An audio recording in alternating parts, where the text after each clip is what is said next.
Selamat pagi jiwa muda, semangat. Selamat datang kembali dalam podcast yang kelima.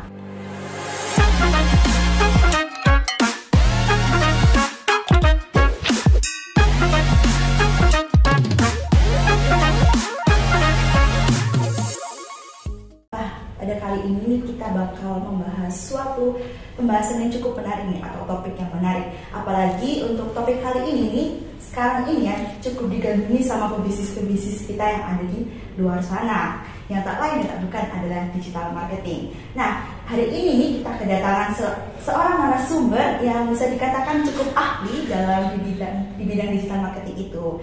Tanpa berlama-lama lagi, mungkin kita kenalan dulu ya sama narasumber kita pada hari ini, biar teman-teman yang di rumah juga kenal dan siapa sih narasumber kita pada hari ini. Selamat pagi Kak. Pagi, halo. Mungkin bisa perkenalan dulu nih Kak, untuk namanya siapa, mungkin domisilinya mana, kesibukannya sekarang itu lagi ngapain gitu. Oke, assalamualaikum warahmatullahi wabarakatuh. Jadi kenalan dulu, halo, saya Kurnia Maulida, biasanya dipanggil sama Nia. Nia ya. Nah, biasanya sih saya kesibukannya ada di Instagram sama TikTok, namanya Kuliner Jember. Mungkin teman-teman tahu, jadi kita biasanya ekspor kuliner apa yang ada di Jember, terus kayak ngenalin produk-produk baru atau kerjasama sama UMKM di bidang kuliner dan lain-lain. Selain itu kita juga ada bisnis lain mirip, tapi kita berada di jalur yang berbeda, namanya itu footstep visual. Jadi kalau footstep visual itu aku sama suamiku, jadi kita bikin kayak sekarang kan digital marketing itu salah satu hal yang signifikan terutama di dalam pembentukan suatu bisnis ya. Jadi kita membentuk footstep visual itu bergeraknya di bidang jasa. Jadi jasa foto produk, jadi bisa makanan atau perhiasan atau pakaian kayak gitu. Dan juga sekalian tuh untuk mengelola sosial medianya. Gitu. Jadi untuk misalnya klien kita ada produknya adalah ini, ingin dikelola sosial medianya, ya kita kelola itu dari fotonya kita kerjakan, kita videonya juga kita buatkan, sampai copywritingnya, penulisan untuk caption, terus juga uploadnya kita yang ngerjakan kayak gitu. Jadi kayak menghandle hampir semua aspek marketingnya gitu. Iya gitu. Terus mungkin di sini mau tanya nih, kenapa sih kok tiba-tiba kepikiran gitu ya mau buka suatu usaha kayak bikin akun Instagram yang tadi tuh Kuliner Jember sama yang bisnis footstep visual ini? Sebenarnya juga dulunya nggak kepikiran sih. Jadi ini tuh udah kita sebenarnya terjun langsungnya itu mulai 2016. Pada mulanya sebenarnya gini, jadi dulu aku punya 2016 tuh produk kecantikan masker wajah gitu. Nah, masker wajah terus kita waktu jualannya online, jadi di kayak Shopee, terus line shopping, dulu masih rame line shopping, terus juga Instagram. Terus waktu itu ditawarin sama line shopping itu untuk jadi eksklusif merchant. Jadi produk kita itu ditawarkan di 5.000 atau 50.000 user dari line. Jadi dulu line itu ada suka iklannya gitu, dimasuk ke line kita kan. Nah terus kan kita mikir-mikir, waduh ini produknya sebenarnya siap, tapi secara kualitas fotografi kita nggak siap. Kita beli biasanya kan cuma foto pakai HP aja kan, kayak gitu. Akhirnya gara-gara itu akhirnya belajar sendiri sih, saya sama suami saya, lebih ke suami saya untuk fotonya ya. Gimana caranya produk kita itu menarik, karena salah satu kalau kita mau jualan online, calon customer kan nggak bisa megang produk kita, nggak bisa nyium produk kita kan. Jadi gimana caranya biar foto itu bisa menggambarkan produk kita, dengan cara lihat aja bisa bikin orang tertarik kayak gitu. Jadi kita belajar dari masker wajah itu dulu, belajar foto produk, khususnya produk yang tanpa talent, pertamanya kayak gitu. Habis itu, oh ternyata responnya bagus, foto-fotonya banyak disukai, terus akhirnya penjualan online kita jadi meningkat kayak gitu kan. Akhirnya kita mulai belajar lagi tuh untuk produk-produk lain, mulai tertantang ya. Habis itu di sini kan banyaknya UMKM pada saat 2016 itu banyaknya kuliner kan. Untuk yang produk lokal Jember banyaknya kuliner. Akhirnya ya udah coba fotoin kuliner-kuliner yang ada di sekitar kita dulu. Jadi kayak gratis gitu, sambil kan kita belajar kan. Coba-coba dulu. Jadi karena juga masing-masing produk kan punya kayak kesulitan sendiri-sendiri untuk fotonya kan. Jadi kita mulai belajar dulu sampai akhirnya ada di satu tahap, oke, ini kayaknya udah siap untuk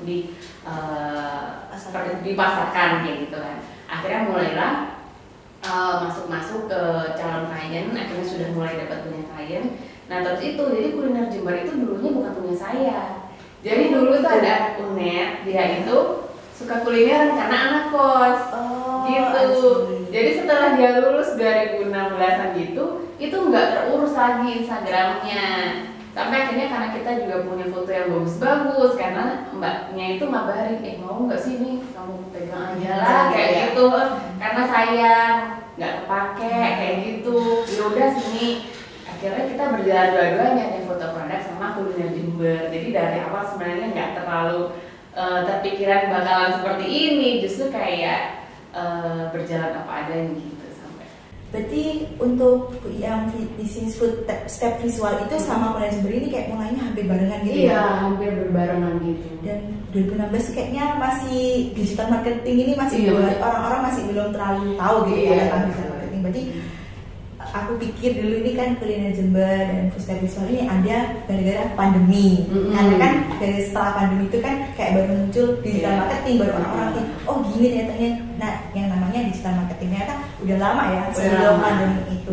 Dan itu tapi masih bertahap gitu. Jadi awalnya kita cuma foto, lama-lama ada klien, mas ini saya nggak bisa kelola, tolong dong dikelola. Jadi berawal dari permintaan klien. Terus misalkan dulu cuma ada foto. Sedangkan sekarang orang lebih ke reels kan, kita belajar lagi upgrade skill dan juga layanan ke video kayak gitu. Jadi semuanya nggak langsung jos 2016 semua, tapi bertahap sampai ke sini. Oke, ini kan dari dari kurang lebih sejarahnya foodstep dan kuliner Jember ini kan dari 2016 sebelum orang-orang kenal digital marketing gitu.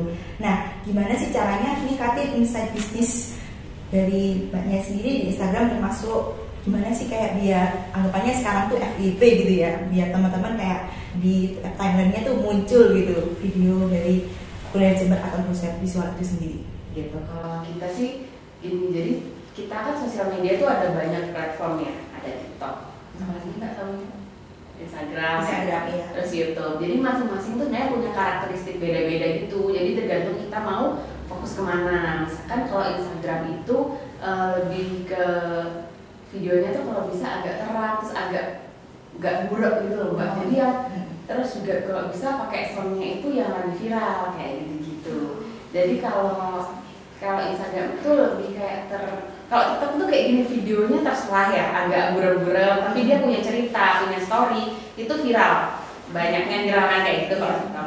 Kalau Instagram tuh aku perhatikan kalau videonya clear, jelas, cahayanya bagus, itu lebih cepat FYP kayak gitu. Kalau di YouTube sendiri sih sebenarnya aku kurang tahu bagaimana ini ya, karena belum berkecimpung. Oke, tapi udah ada akun YouTube-nya nih? Ada juga, masih belajar juga. Baru berarti ya, baru merintis YouTube gitu ya. Terus nih kalau boleh tahu nih, apa sih suka dukanya dalam membangun yang usaha yang foodstep itu sendiri? Kalau yang foodstep karena gini ya, karena kita juga awal-awal 2016 itu orang itu kalau jualan jasa itu nggak sama kayak jualan getuk, jualan siomay, kan ada wujudnya kan, jualan baju ada yang bisa dipegang kayak gitu.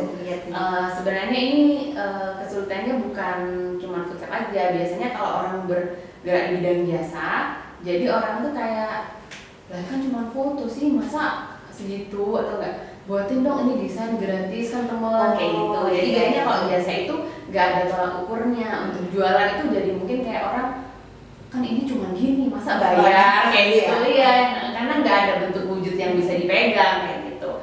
Tapi lama-kelamaan orang tuh semakin kesini orang punya paham, oh ternyata aku foto sendiri aja nggak bisa, aku bikin video sendiri aja nggak bisa ya. Jadi kayak oh ya udah udah berani gitu untuk menggunakan jasa kami. Kalau dulu sih nggak semua orang sih mau, mungkin awal-awal belum inget bagaimana sulitnya. Kan orang-orang mikir alah cuma foto, cuma video aja aku juga bisa, ngapain mahal-mahal bayar jasa orang gitu. Terus kan selain foodstep kan tadi kan juga ada kuliner Jember nih. Kalau aku lihat-lihat videonya kan kayak banyak dari mbaknya sendiri dan timnya itu kan kayak mencari makanan yang di pinggir jalan gitu ya. Nah kan pasti kan kayak gitu tuh banyak noise gitu ya, masukkan entah itu suara motor, entah itu suara orang yang lagi ngomong di sebelahnya mbaknya. Nah gimana sih suka dukanya dalam bangun IG-nya Kuliah Jember ini, apalagi kayak mengatasi yang namanya noise itu. Sebenarnya teknologi sekarang udah banyak. Awal-awal kita kalau kita sendiri sih nggak ambil yang ASMR, maksudnya ketika orang motong-motong diambil suaranya, kayak itu kan ada kan akun-akun yang seperti itu. Kemarin-kemarin itu kita nggak pakai karena ya itu biasanya kan di pinggir jalan rame, orangnya ngobrol kayak gitu. Jadi biasanya semua videonya kita silent sih, kemudian kita kasih voice over. Oh gitu, jadi itu salah satu tips gitu ya buat teman-teman mungkin yang pingin bikin, yang mungkin punya usahanya itu di pinggir jalan, jadi kayak bingung kan, karena kan mikir ini noise-nya gimana gitu. Bisa juga teman-teman kayak sekarang banyak mikrofon yang murah 100.000 udah dapat mikrofon yang bagus, itu bisa pakai mikrofon gitu. Terus nanti biasanya suara-suara yang di luar tuh bakalan nggak terlalu bising gitu, jadi akan fokusnya di salah satu suara aja. Ini kan pasti kayak dalam suatu usaha itu kayak ada namanya customer yang dengan sifat dan karakteristik tiap orang kan beda-beda. Nah, pernah nggak sih kayak nemu customer yang bisa dikatakan unik gitu dalam meminta kayak untuk ini atau kayak mungkin permintaannya yang cukup out of the box gitu? Iya, jadi sebenarnya ya kalau misalnya kita kerja di sini itu kan kliennya banyak ya. Beda kalau misalnya di perusahaan mungkin bosnya permintaannya apa, kan bos A, bos B. Kalau ini kan kliennya tuh banyak, jadi sebenarnya kayak permintaan tuh juga beragam. Sebenarnya di awal-awal tuh kaget juga karena waktu minta yang kayak gini, nanti intinya minta yang kayak gini. Pertama kita mikirnya kok ruwet banget ya gitu, tapi ternyata justru permintaan dari klien itu yang membuat kita jadi berkembang gitu. Akhirnya kita bisa lihat sudut pandang dari orang-orang itu, ternyata seleranya ada yang begini, ada yang begini. Tiap orang kita garapnya pasti berbeda dengan klien yang lain. Jadi akhirnya kita terus belajar sampai sekarang aja kayak terus belajar gitu karena untuk menyesuaikan sama selera pasar. Jadi sebenarnya ruwet sih enggak, cuman kadang-kadang orang mikir kalau fotonya saya ini mintanya yang super zoom aja deh, yang kelihatan banyak gede-gede aja. Ada yang satu lagi pengennya kelihatan ambience-nya aja, jadi lebih ke tempat-tempatnya kayak gitu. Oh, jadi dari situ kita malah belajar akhirnya. Tapi kalau yang ruwet banget itu enggak ada kok. Berarti nggak sampai ada yang bikin pusing karena ada permintaannya yang menyusahkan gitu. Enggak alhamdulillahnya. Baik-baik kok semuanya, bener-bener kayak orang tuh katanya ada teman cerita aku udah bakalan kayak gini. Kok aku nggak pernah ya, alhamdulillah itu kayak baik-baik semua gitu. Kan sometimes kan ada kayak yang sampai kayak customernya banyak banget, pusing gitu. Kadang udah kayak mungkin udah bikin video kayak gini, tapi ternyata aduh kurang suka, terus ganti lagi gitu kan ya. Terus ini kan untuk sekarang ini kan mungkin aku kan sebagai salah satu mahasiswa pendatang di Jember gitu ya. Oh iya. Kalau aku lihat ini untuk bisnisnya Mbak Neni sendiri itu aku lebih sering melihatnya tuh di Instagram. Nah, jadi kayak bisa aku katakan kalau aku menyimpulkan ya dari aku sendiri sebagai salah satu pengguna, maksudnya kayak salah satu yang melihat video gitu ya, video dari Kuliah Jember ini, kenapa kok lebih Instagram kayak lebih banyak diminati, padahal kan sekarang kan kalau di TikTok sendiri aku kayak jarang melihatnya gitu. Kenapa sih lebih milih Instagram gitu daripada TikTok? Sebenarnya ini karena awalnya Kuliah Jember dari di tahun lalu itu memang sudah Instagram, jadi kayak eman-eman di sini udah banyak masanya, jadi kita lanjutkan. Nah, aku tuh juga ada saran nih buat teman-teman. Jadi kan platform sosial media itu banyak kan, ada Twitter, TikTok, Instagram, YouTube. Kalau kita mau membangun itu lebih baik pilih salah satu dulu. Fokus dulu karena setiap platform tadi kan punya punya kebutuhan berbeda-beda tuh. Kalau itu kan harus gini kan, posisinya landscape kan, terus juga durasinya panjang-panjang. Kalau TikTok sama Reels memang potret, tapi kan kebutuhannya juga beda. Kalau di TikTok lebih ke cerita, story kayak gitu-gitu, video-video yang keseharian yang punya cerita. Kalau di Instagram mungkin itu tadi kualitasnya harus yang lebih terang, lebih tertata kayak gitu. Nah, karena teman-teman kita sekali terjun, kita pengen kayak hype ke semua platformnya, itu kayak bikin kita, sebenarnya kita udah ada planning, aku mau bikin konten A, mau garap di semua akun, mau semua sosial media, pada akhirnya kita kayak kecapean sendiri malah nggak jalan gitu. lebih baik kita fokus aja itu di salah satu platform. Nanti ketika kita sudah punya masa, baru nanti misalkan bikin aku udah punya platform aku punya akun di platform X loh kayak gitu, mampir nggak kesini, baru kayak gitu. Tapi tetap harus ada satu yang kayak kita fokus di situ biar prioritas. Jadi biar bisa kayak langsung nge-up gitu daripada semuanya tapi nggak fokus di kesemuanya gitu. Emang berarti sekarang kan juga kan aku tadi sempat menotiskan mulai berkecimpung di YouTube ya, mulai masuk ke YouTube. Ini kan YouTube kan sekarang ada fitur baru nih yang YouTube Short. Pernah nggak sih kayak kepikiran buat upload video-video yang lama-lama yang ada di Instagram atau TikTok itu ke YouTube Short ini sendiri? Iya, jadi kan kemarin juga udah lama sih kalau itu. Jadi kita mulai mirroring. Mirroring itu maksudnya apa yang aku upload di Instagram, aku lempar juga ke TikTok, aku lempar juga ke YouTube. Meskipun tetap ramean di Instagram, tapi lumayan dari mirroring aja TikToknya udah lumayan naik 30.000 follower kayak gitu. Untuk Instagram juga udah coba, ya bisa tuh kayak gitu. Oh, berarti boleh salah satu iya, enak ya, jadi satu konten bisa dilempar semua. Kan soalnya kan kalau aku lihat sekarang itu hampir semua konten yang di TikTok tuh ada di Instagram gitu. Jadi kan kebanyakan orang-orang juga selain upload di TikTok, upload juga di Instagram gitu, sekalian sama gitu ya. Terus ini nih, mungkin kalian ini bisa kasih tips gitu ya buat teman-teman yang di luar sana yang mungkin calon-calon wirausaha atau mungkin teman-teman yang mau memulai bisnisnya, terutama kan sekarang ini lagi maraknya digital marketing. Nah khususnya buat kita nih, buat teman-teman KSKM mungkin ya, yang biasanya udah ada planning dan ide yang matang tapi biasanya hanya wacana. Bisa kasih tips gak sih buat kita biar kita lebih matang, lebih yakin gitu lah anggapannya buat terjun gitu. Oke, jadi buat teman-teman semua, sebenarnya ini saat yang tepat buat teman-teman memulai sosial media, memamerkan produknya di sana. Karena kenapa aku bilang ini waktu yang tepat? Karena sekarang itu lebih mudah untuk viral daripada zaman dulu ya. Zaman dulu itu video kita tuh nggak semuanya bisa masuk explore. Tapi kalau sekarang itu benar-benar mudah banget.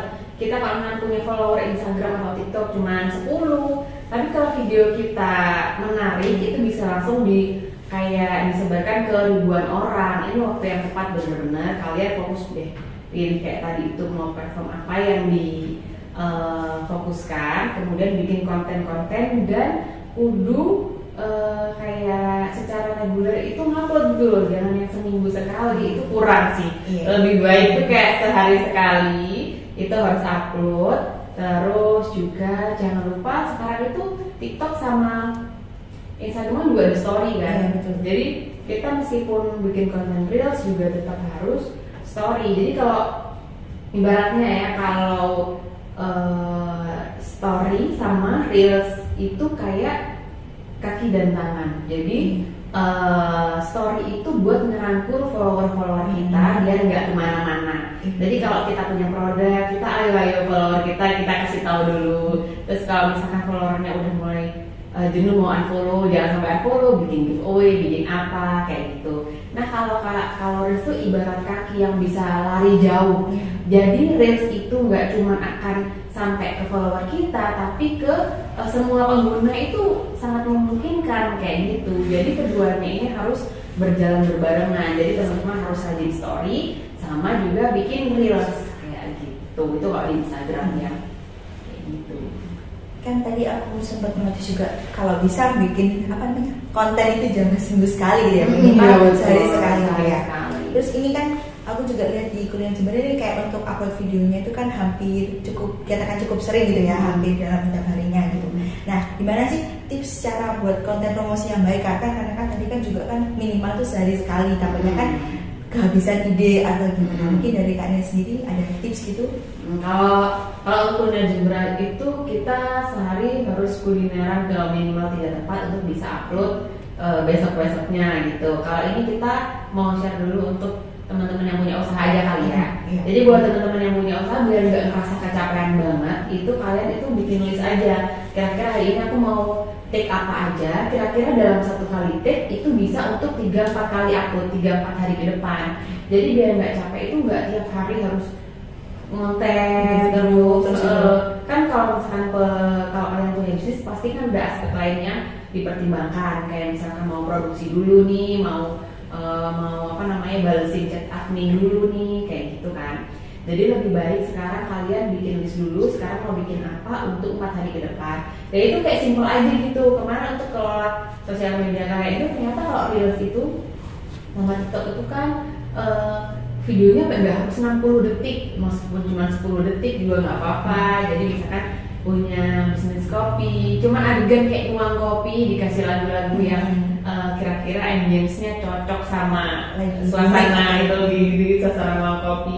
Kayak gitu aja 1-2 klip video dijadiin satu di CapCut atau VM, diupload udah gitu aja. Besoknya lagi ngupload misalkan lagi bandingin kopi yang bagus sama enggak, nah ini kopi yang bagus ini kopi yang enggak, sama ngasih kayak edukasi bedanya apa. Terus kalau di tempatku ini kopinya bagus loh karena kayak gini contohnya. Nah kayak gitu itu dalam 1 kali shoot aja biar nggak terlalu ngerasa jenuh sama itu. Jadi sekali bikin tapi sekalian bisa buat 4 hari ke depan. Itu tipsnya, dan tiap hari harus upload. Oke, nah selain itu tuh kita juga ada beberapa pertanyaan nih dari teman-teman Instagram kemarin Kak.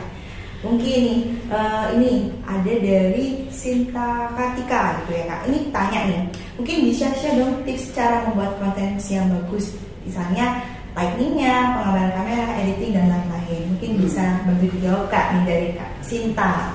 Oke, jadi sekarang orang mungkin mikirnya kalau mau bikin konten yang bagus HP-nya harus bagus kayak gitu. Sebenarnya enggak sama sekali ya. Kalau Foodspec sama Jember sering bekerja sama dinas juga untuk memberikan materi-materi fotografi, pembuatan konten ke beberapa desa di Jember. Biasanya kita tekankan HP itu nggak harus bagus, bener HP apa aja bisa, tapi satu kuncinya cahayanya itu harus bagus. Biasanya kita sarankan orang untuk bikin kontennya itu antara jam 9-10 pagi atau 3-4 sore. Kenapa? Karena cahayanya itu bagus, nggak tepat di tengah-tengah kita ya. Jadi kalau cahayanya itu dari samping itu ke hasil foto dan videonya itu hasilnya bagus, cerahnya juga pas. Kalau kita fotonya mau malam, kita juga bisa beli tuh kayak portable lamp gitu. Ya. Jadi meskipun ring light gitu ya, ring light bisa, atau bisa ada yang kayak kotak gitu. Itu cahaya tuh udah sangat powerful sih untuk bikin konten aja, kayak kan ngefokusin ke produk kamu kayak gitu. Pokok HP apa aja nggak apa-apa, nggak masalah, kamera apa aja nggak masalah, tapi satu cahayanya harus bagus. Itu sih, itu bisa menggunakan matahari langsung atau lampu yang kecil. Itu kalau dari cahaya. Untuk dari gadgetnya terserah bebas. Terus biasanya kita biar nggak ribet, biasanya kalau kita ribet-ribet itu kan malah jadi males ya. Iya, bener-bener. Jadi kalau dia itu aku sebisa mungkin ngeditnya juga dari HP kalau bisa. Jadi fotonya pakai HP atau dari kamera juga nggak apa-apa, tapi ditransfer ke HP. Jadi lebih simpel kalau pakai aplikasi-aplikasi yang mudah kayak VN atau CapCut gitu. Itu kan lebih gampang, bisa sambil rebahan, bisa sambil ngapain gitu kan. Jadi kalau bisa ngeditnya juga yang simpel-simpel. Biasanya kalau di Reels itu tinggal digabung-gabungkan videonya, terus kita ambil beberapa yang bagus, misalkan cuma per potongan videonya tuh 3 detik, 4 detik, terus nanti ditambahin video-video yang lain kayak gitu, dikasih lagu udah selesai. Jadi sebenarnya gampang kok teman-teman kalau kita nyoba itu ternyata ternyata kayak gini, kayak gitu. Tuh, buat teman-teman yang mungkin tertarik gitu ya atau nggak mau mencoba nih, bisa banget ikuti saran dari Kak Nia sendiri. Ya, HP apa aja bisa. Biasanya kan orang mikir udah insecure dulu ya. Gini gitu. Kameranya 8 bit. Terus ini nih, ada lagi nih dari Brinda IP. Tanya nih Kak, hal penting apa sih yang harus dipahami oleh seorang digital marketer sendiri? Mungkin bisa dijawab Kak. Gitu, kita nggak bisa menyamaratakan tiap akun ya, karena biasanya tiap produk atau tiap company itu punya sasarannya sendiri-sendiri. Nah kita bisa lihat sasarannya itu kira-kira pasarnya itu seleranya apa sih kayak gitu. Kalau misalkan kita jualan makanan, misalkan nasi goreng, berarti orang-orang kira-kira yang tertarik dengan kuliner kayak gitu. Kemudian beda dengan orang-orang misalkan berkecimpung di bidang properti, misalkan perumahan. Oh berarti orang-orang yang suka banget nih sama tentang konstruksi atau tentang desain rumah kayak gitu. Itu kita harus pelajari dulu tuh kira-kira segmen mana yang ingin kita raih gitu. Jadi kalau misalkan kita mau contohnya makanan, sering-sering lihat di akun-akun makanan tuh kira-kira yang tertarik apa ya, misalkan yang disukai sama orang konten-kontennya itu seperti apa. Terus kita bisa contoh kayak misalnya kita tuh safari TikTok atau safari Reels gitu sambil cari-cari referensi ke usaha yang mirip sama kita gitu, relate gitu. Jadi apa yang kita bikin itu bisa tepat sasaran. Sama kalau bikin konten itu kalau bisa jangan jualan terus, lebih baik itu bervariasi. Misalkan teman-teman jualan kopi lagi, jangan melulu ini kopi kita rasanya enak harganya sekian, jangan kayak gitu terus. Jadi kita bisa misalkan lagi main-main ke kebun kopi, kita videoin keseruan kita lagi main ke kebun kopi, habis itu kayak ngobrol-ngobrol sama petani. Atau juga tadi tuh lebih ke saran, kita bikin sekali-kali bikin konten edukasi yang berhubungan dengan kita. Kayak misalkan ini cara membedakan ini kopi yang robusta, ini arabica. Kalau yang kayak gini itu rasanya lebih kayak gini loh, kayak gini. Kalau di tempat kita kopinya itu pakai yang misalkan robusta, pengelolaannya itu lebih misalkan berbeda dengan ini. Jadi berikan edukasi kayak gitu. Terus cara memilih kopi yang baik tuh kayak gini. Tapi ujung-ujungnya kan kayak yang baik itu yang kayak punya kita ini loh, kita menggunakan produk-produk yang berkualitas gitu. Jadi jangan melulu yang kayak hard selling gitu ya. Mungkin orang juga udah jenuh, lebih baik yang soft selling gitu. Sama kalau perumahan juga lebih baik ke kayak tips interior di rumahnya kecil biar kelihatan luas gitu. Jadi kita kombinasikan antara konten-konten jualan sama konten-konten yang kira-kira menarik orang, biasanya edukasi, informasi seperti itu. Jadi nggak melulu kayak ini loh produk kita bagus ya. Iya, terus jadi orang nanti bosan ya. Karena kan juga banyak edukasi yang bahkan orang-orang lebih tertarik gitu daripada kayak aduh cuma promosi doang nggak penting. Tapi kan tanpa kita teman-teman sadari mungkin di rumah kan dengan adanya konten edukasi kan itu juga salah satu promosi. Iya. Terselubung. Kayak nggak tahu gitu. Terus nih Kak, dari Instagram juga nih, ini dari Dimas WF underscore ini. Nah ini tanya nih, biasanya ini salah satu gundah-gulananya teman-teman nih. Apakah digital marketing itu harus bisa desain grafik gitu Kak? Oh gitu ya? Iya. Nah kayak gitu enggak sama sekali ya. Kalau bisa kita tuh juga fokus di beberapa aspek aja tanpa harus kayak ini kita suka fotografi, videografi, jangan dipaksa untuk mahir juga di bidang yang lain. Lebih baik fokus aja, sukanya fotografi, videografi, fokus di situ. Untuk misalnya kita butuh desain grafis, kita bisa bekerja sama orang kok. Malah kita bisa tadi kolaborasi sama orang-orang yang punya passion di bidang lain. Kayak yang food set visual itu juga kita fokusnya di foto sama video untuk pengerjaannya. Tapi kan kalau konten-konten kan butuh desain. Nah, jadi saya juga bekerja sama dengan orang yang pintar di desain grafis kayak gitu. Jadi menurut kita sih lebih baik fokus aja. Kalau teman-teman fokusnya di foto video ya udah itu aja dipelajari. Bisa kerjasama nanti kalau ada kebutuhan desain ke orang lain, atau kalau mau belajar tipis-tipis ya udah pakai kayak Canva gitu kan, udah ada template-nya ya, udah ada template-nya, tinggal kayak edit sedikit kayak gitu-gitu aja. Untuk yang pro tapi kita serahkan ke orang yang ahli memang bidangnya, jadi nggak harus. Terus ini nih ada lagi dari Dava SAP gitu ya. Tanyanya gini Kak, bagaimana sih cara menarik pembeli lokal maupun intel di era digital saat ini nih Kak? Jadi mumpung kita di TikTok sama Instagram, biasanya untuk klien-klien kami secara reguler seminggu 1-2 kali kita lakukan ads. Jadi ads itu penting banget juga untuk menarik orang-orang yang tertarik dengan apa yang kita jual. Jadi di ads kan kita juga bisa bikin klasifikasi kira-kira ads kita ini akan sampai di mana, orang-orang yang suka sama kuliner misalkan, atau orang-orang yang suka sama perhiasan misalkan. Jadi kita bisa kategorikan mau ke aspek apa aja, dan ads itu mulai 20.000 aja. Jadi menurut kita sih harus sering-sering ads story atau post yang di ads seminggu 2 kali, jadi 20 tambah 20 40.000 ya. Itu udah sebenarnya itu bukan nominal yang besar sih menurut saya, tapi itu impactnya luar biasa banget.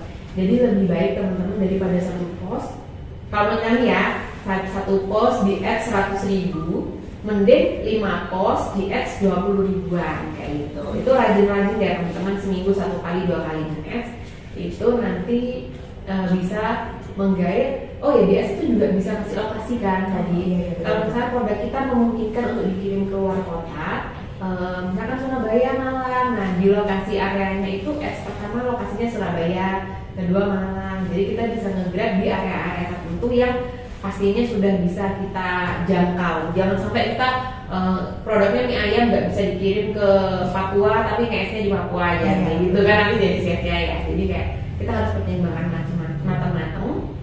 Kira-kira support nggak untuk daerah tersebut. Kalau udah yakin baru kita ads. Itu insya Allah sih bisa nge-grab. Oke, ada nih satu pertanyaan lagi dari Degas_10.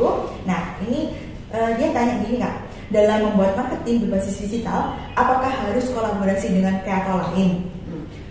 Lebih baik itu ya, jadi sebenarnya nggak di bidang digital aja, di semua sektor kalau bisa kita kolaborasi dengan orang lain. Biar apa? Biar kita itu punya sudut pandang lain gitu ketika kita menurutku menghadapi masalah ini maka harus seperti ini. Beda kalau yang kita kolaborasi kan kita bisa dapat banyak sudut pandang.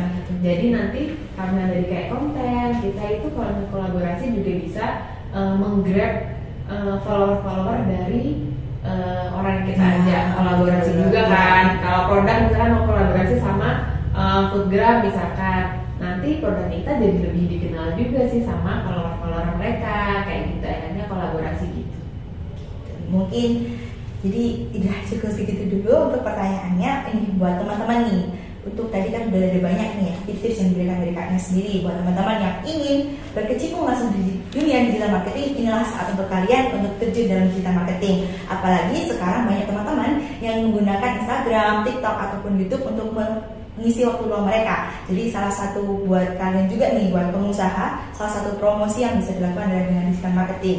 Pastinya kalian jangan lupakan sasaran mana yang kalian harus pilih. Fokuskan dulu prioritas kalian di mana, entah itu akun yang harus dipilih, entah Instagram, TikTok ataupun YouTube. Itu kalian harus memprioritaskan yang mana yang bisa kalian jadikan salah satu utama kalian, tujuan utama kalian untuk mempromosikan produk-produk kalian. Jangan lupa juga untuk pengambilan videonya, cahayanya harus bagus, HP nggak perlu bagus, yang penting pencahayaannya untuk lebih menarik lagi peminat dari teman-teman di luar sana. Oke, mungkin untuk podcast pada hari ini cukup sekian. Terima kasih sekali lagi untuk Kaknya yang udah meluangkan waktunya untuk ngisi podcast pada hari ini. Buat ngobrol ya. Iya. Mungkin teman-teman juga semoga yang di rumah bisa teredukasi gitu ya, bisa lebih semangat lagi untuk berkecimpung di dunia digital marketing gitu. Oke, sekali lagi aku ucapkan terima kasih, dan untuk teman-teman yang di rumah, see you on the next podcast. Bye.